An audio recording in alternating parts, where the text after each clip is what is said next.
న్యాయాధిపతులు 13వ అధ్యాయం. ఇశ్రాయేలీయులు మరలా యెహోవా దృష్టికి ద్రోషులు కాగా యెహోవా 40 సంవత్సరములు వారిని ఫిలిష్తీయుల చేతికి అప్పగించెను. ఆ కాలమున దాను వంశస్థుడును జొర్యా పట్టణస్థుడునైన మనోహను ఒకడుండెను. అతని భార్య గొడ్రాలై కాన్పులేకై ఉండెను. యెహోవా దూత ఆ స్త్రీకి ప్రత్యక్షమై, ఇదిగో నీవు గొడ్రాలవు, నీకు కానుపు లేకపోయెను, అయితే నీవు గర్భవతివై కుమారుని కందువు. కాబట్టి నీవు జాగ్రత్తగా ఉండి ద్రాక్షారసమునే గాని మద్యమునే గాని త్రాగకుండుము, అపవిత్రమైన దేనినైనను తినకుండుము. నీవు గర్భవతివై కుమారుని కందువు, అతని తల మీద మంగళకత్తి వేయకూడదు.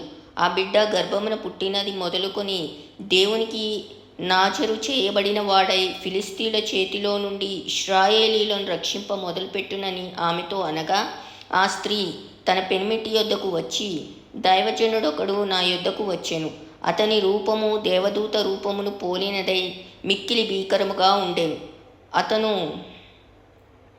ఎక్కడి నుండి వచ్చెనో నేను అడగలేదు. అతడు తన పేరు నాతో చెప్పలేదు. కానీ ఆలకించుము, నీవు గర్భవతివై కుమారుని కందువు. కాబట్టి నీవు ద్రాక్షారసమునే గాని మద్యమునే గాని త్రాగకుండుము, అపవిత్రమైన దేనినైనను తినకుండుము. ఆ బిడ్డ గర్భమున పుట్టినది మొదలుకొని చనిపో వరకు దేవునికి నాజరు చేయబడిన వాడై ఉండునని నాతో చెప్పానెను. అందుకు మనోహ, నా ప్రభువా, నీవు పంపిన దైవజనుడు మరలా నా యుద్ధకు వచ్చి, పుట్టబోవు ఆ బిడ్డకు మేము ఏమేమి చేయవలనో దాన్ని మాకు నేర్పునట్లు దయచేయమని యెహోవాను వేడుకొనగా, దేవుడు మనోహ ప్రార్థన ఆలకించెను గనక ఆ స్త్రీ పొలములో కూర్చుండగా దేవుని దూత ఆమెను దర్శించెను. ఆ సమయమున ఆమె పెనిమిటి అయిన మనోహ ఆమె యొద్ద ఉండలేదు గనుక ఆ స్త్రీ త్వరగా పరిగెత్తి, ఆనాడు నా యుద్ధకు వచ్చిన పురుషుడు నాకు కనబడేనని అతనితో చెప్పాను.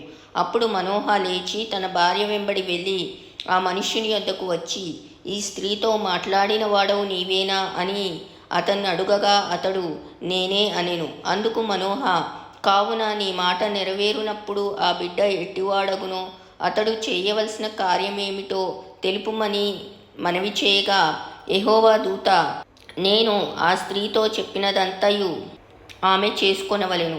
ఆమె ద్రాక్షవల్లి నుండి పుట్టినదేదియూ తినకూడదు. ఆమె ద్రాక్షారసంనైనను మద్యంనైనను త్రాగకూడదు, అపవిత్రమైన దేనినైనను తినకూడదు. నేను ఆమెకు ఆజ్ఞాపించినదంతయు ఆమె చేసుకొనవలనని మనోహతో చెప్పాను. అప్పుడు మనోహ, మేము ఒక మేకపిల్లను సిద్ధపరిచి నీ సన్నిధిని ఉంచు వరకు నీవు ఆగుమని మనవి చేసుకొంచున్నామని యెహోవా దూతతో చెప్పగా, యెహోవా దూత, నీవు నన్ను నిలిపినను నీ భోజనం నేను తినను. నీవు దహనబలి అర్పించనుద్దేశించిన ఎడల యెహోవాకు దాన్ని అర్పింపవలనని మనోహతో చెప్పెను. అతడు యెహోవా దూత అని మనోహకు తెలియలేదు. మనోహ, నీ మాటలు నెరవేరిన తరువాత మేము నిన్ను సన్మానించినట్లు నీ పేరేమని యెహోవా దూతను అడగగా, యెహోవా దూత, నీవేళ నా పేరు అడుగుచున్నావు, అది చెప్ప సత్యము కానిదనెను. అంతటా మనోహ నైవేద్యంగానొక మేకపిల్లను తీసుకొని ఒక రాతి మీద యెహోవాకు అర్పించెను.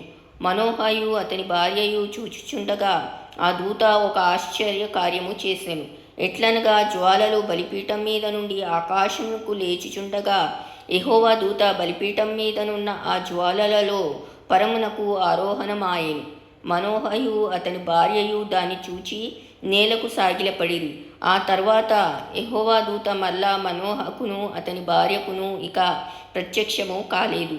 ఆయన యెహోవా దూత అని మనోహ తెలుసుకొని, మనము దేవుని చూచితిమి గనుక మనము నిశ్చయంగా చనిపోదుమని తన భార్యతో అనగా, అతని భార్య, యెహోవా మనలను చంపగోరిన ఎడల ఆయన దహనబలిని నైవేద్యమును మన చేత అంగీకరింపడు, ఈ సంగతులన్నింటినీ మనకు చూపింపడు, ఈ కాలమున ఇట్టి సంగతులను మనకు వినిపింపడని అతనితో చెప్పాను. తర్వాత ఆ స్త్రీ కుమారుని కని అతనికి సంసోను అను పేరు పెట్టాను. ఆ బాలుడు ఎదిగినప్పుడు యెహోవా అతని ఆశీర్వదించెను. మరియు యెహోవా ఆత్మ జొర్యాకును ఎస్తాయేలుకును మధ్యనున్న మహానిదానులో అతని రేపుటకు మొదలుపెట్టాను.